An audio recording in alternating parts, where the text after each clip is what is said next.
凡人め、僕は全ての人の王子なんだ。どっちでもいいんじゃないですか。なりたい方になっていいと思います。王子が姫になってもいいと思いますよ。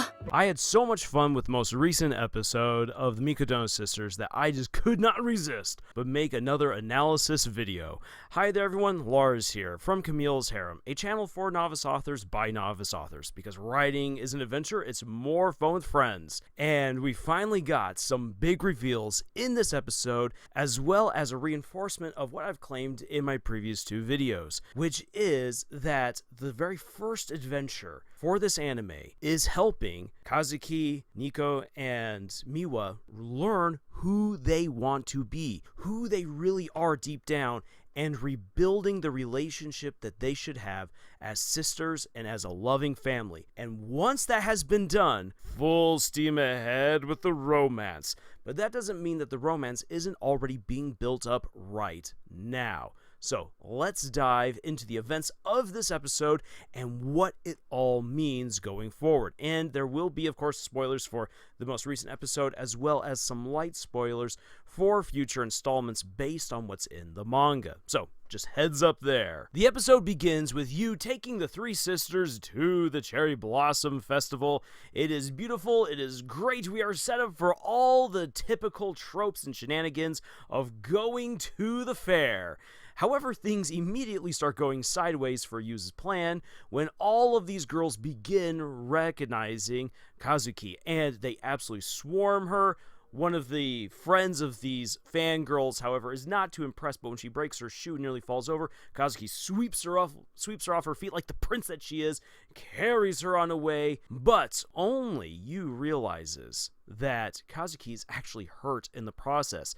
She's messed up her foot. She's not used to wearing these traditional sandals, nor putting in a lot of physical effort in the process. So Yu manages to pull her in through the bushes. I don't know how he did that because they were clearly 10 feet away from the other girls, but he manages to do that, bandages up her feet, gets her a mask that way she can go around incognito throughout the fair, and she feels comforted.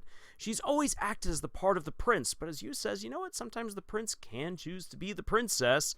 Look at us redefining gender roles. In any case, it works. Kazuki is convinced and goes off to reunite with her sisters, who are at that moment playing a game of trying to scoop fish out with very fragile nets. Miwa's doing an excellent job, while Nico is just, as she says, like a bear attacking salmon. But the sisters have a moment to reconnect, which quickly devolves into a competition that allows Yu to excuse himself while he goes to get the golden statue in order to recreate the special picture that he found back at the Mikadono household.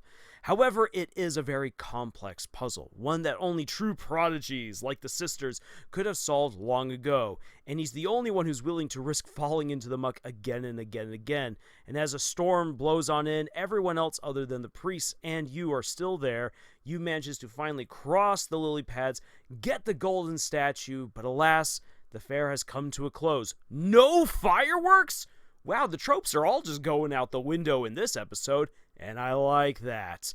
Yu goes to try to find the sisters, and lo and behold, he finds them. There they all are with their umbrellas, like, hey, we've been looking for you. We're not so heartless that we'd completely abandon you. And they do indeed take a picture, though with it being all rainy, with the fair coming to an end in a way that is less than climatic, let's be honest. The girls aren't necessarily in the happiest of moods, but when Yu accidentally bumps against a tree and gets rained down on, they smile, allowing him to produce a fantastic recreation picture of what it was like when they were kids going to this exact same festival. But when they return to the hotel, alas, they find out that Yu, in his exuberance for this great plan, forgot to book himself a room or any hotel in the area, so he's just gonna simply head on over to a manga or net cafe in order to wait out the night and then reunite with the girls and go back home in the morning.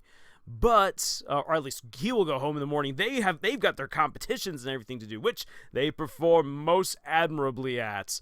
But the girls say, look, just stay with us. We'll make sure that you can get a shower and everything. But the room isn't quite accommodating for a fourth person. So there's a little bit of searching, bringing together resources in order for everything to work out. And the girls start getting very flustered because there's a cute boy in the room, one whom they've begun to realize that they've gotten to know and like a little bit more than just simply the new kid that their fathers forced them to live with. And they all start getting flustered and are trying to cover up the fact that they all kind of like him. This is just the first steps of awkward crushes. We aren't yet to full-blown romance. I'm just going to say that right now. These girls are just beginning to realize that they might have feelings for him, and what exactly does that mean?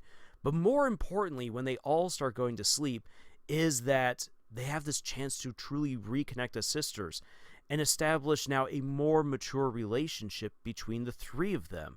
And yes, it's because of you, but also it's because of the time that they've now spent with each other, and they want to have that going forward.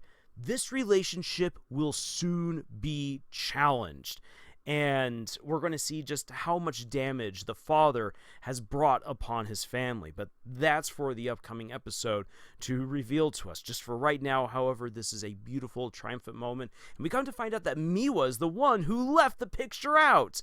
And I'm just going to say this, it might not have been by accident either. As we will come to realize later on, Miwa is definitely a very forward-thinking girl who takes in all the evidence, all the information around her, and begins to spin out all kinds of plans all the time. True, this might have just been a happy accident and coincidence based on what she says, yet at the same time, the more that we come to know Miwa, the harder it becomes to believe that it was just an accident and a coincidence. But the girls are all happy with how things have turned out. Miwa's gotten the picture back. They all now have this beautiful picture of them now as teenagers at the Cherry Blossom Festival, having a great time, smiling. This is the beginning of something wonderful and new. Now, analyzing this from an author's perspective, one of the things that I just really love about this story in general, both in the anime and in the manga, is that while it's already taking up time to set up the romances that it's going to explore going down the road, first and foremost, the most important thing is establishing healthy, positive relationships between these characters. The sisters need to become a family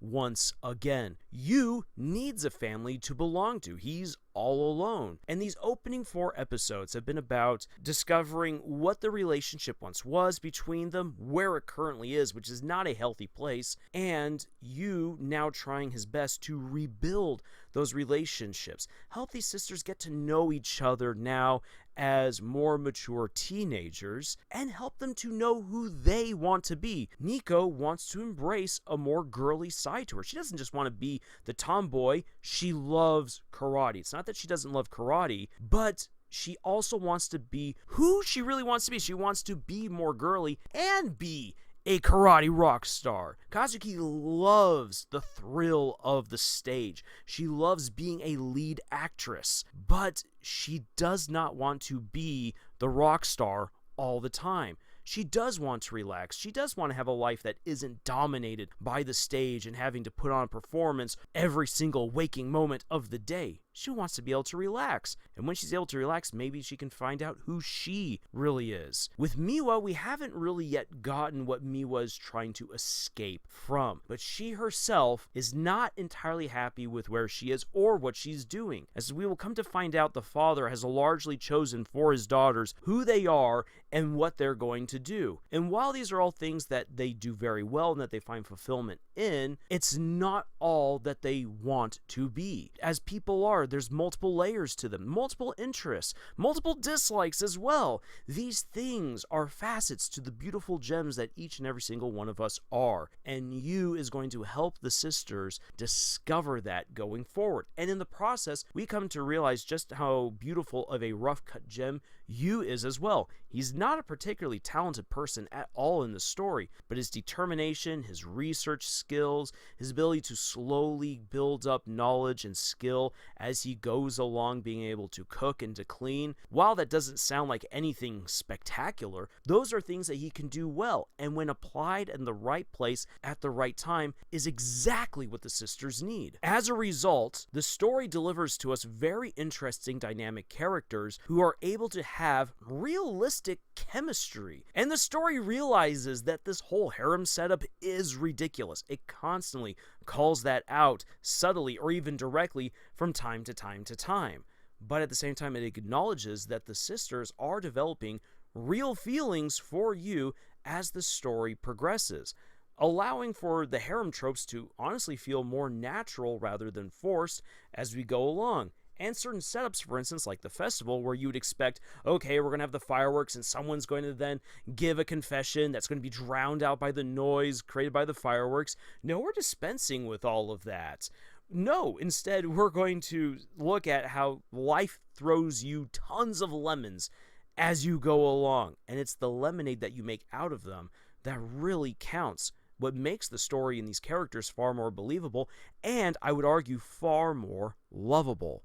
It's not that the story should cater to making the characters be who you want them to be, but rather the story throws challenges at the characters, and by them engaging in those challenges and overcoming them, they grow. That is proper character development. And of course, the whole shipping aspect is something that does need to be addressed. As of where we are in the 4th episode, we've already gotten some significant mile markers for each romantic relationship. We've gotten to see between you and Nico, which seems to be the forefront ship within the story right now, that you is the first one to acknowledge that Nico is girly. She's petite, she's pretty, and she should be allowed to be that way if she chooses.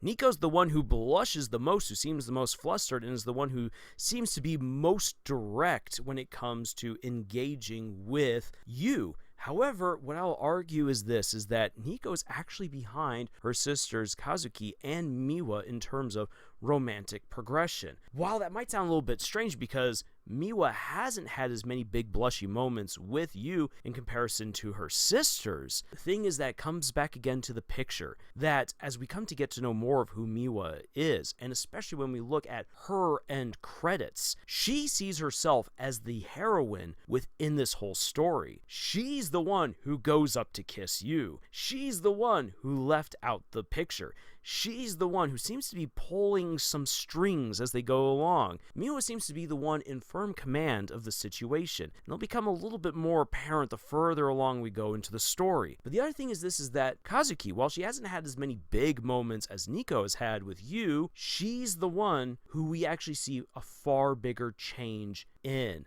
her terms of her demeanor, her expressions, and she's the one who actually agrees to go along with Yu's ideas and demands more readily than the other characters have up until this point. And what we're going to see is that Kazuki actually kind of gets the first big move on you later on, which would seem to imply that she's actually the forefront runner. Now, the fun within the overall story, the long-spanning story of the Mikadono sisters, is that each sister is going to have their own special moments with you. They're going to grow as individuals, they're going to grow as a potential couple, and they are going to grow as a family as the story continues. And that's beautiful and fun to see. But as I said in my very first video about this story, it's all about the important mile markers. Pay attention to that. If you're someone who's into the shipping aspect of this story, don't just be like, hey, you know what, these characters are just going to be so beautiful together. Yes, I know that's the fun of shipping, but if you're really serious about this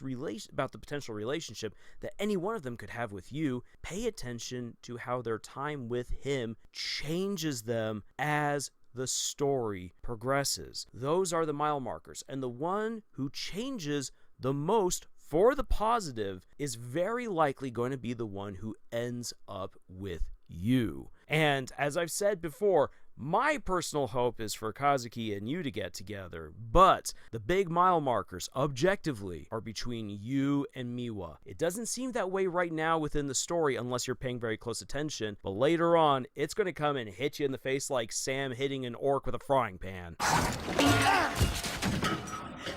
I think I'm getting the hang of this. Now, to wrap all of this up, what can novice authors take away from the show other than that it's cute and fun to watch? What I would say is this, is that for anyone who is writing a romance story, first focus on building positive, healthy relationships that aren't grounded in the romantic aspects. If you do that, honestly, the romance will grow far more naturally and beautifully, I would argue. Yes, you should set up that there is the potential for a romance early on, just like the show is doing, but first focus on characters becoming friends, getting to know each other, overcoming their differences, having open and honest communication that helps lift each other up.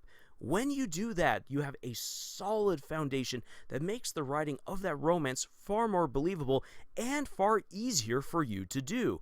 It's a bit more of a slow burn. It doesn't allow you to jump to the hot and heavy as quick as you might want to, but trust me, it does make for a far stronger romance, for a far more believable romance, and one that people really will want to root for. Put in the work, and the payoff will be amazing. So, with all that being said, those are my thoughts, my analysis, and review for the most recent episode of Dealing with the Mikadono Sisters is a Breeze. If you've been watching the show, I want to hear your thoughts on the matter in the comments. And if you'd like to support the work that we do here, please subscribe if you haven't already done so. If you really want to support us, and I mean monetarily, then check out the books that we've published. Links for them are in the description below. Thank you so much for joining us on this incredible adventure that we call writing, and until the next video, y'all, tschüss.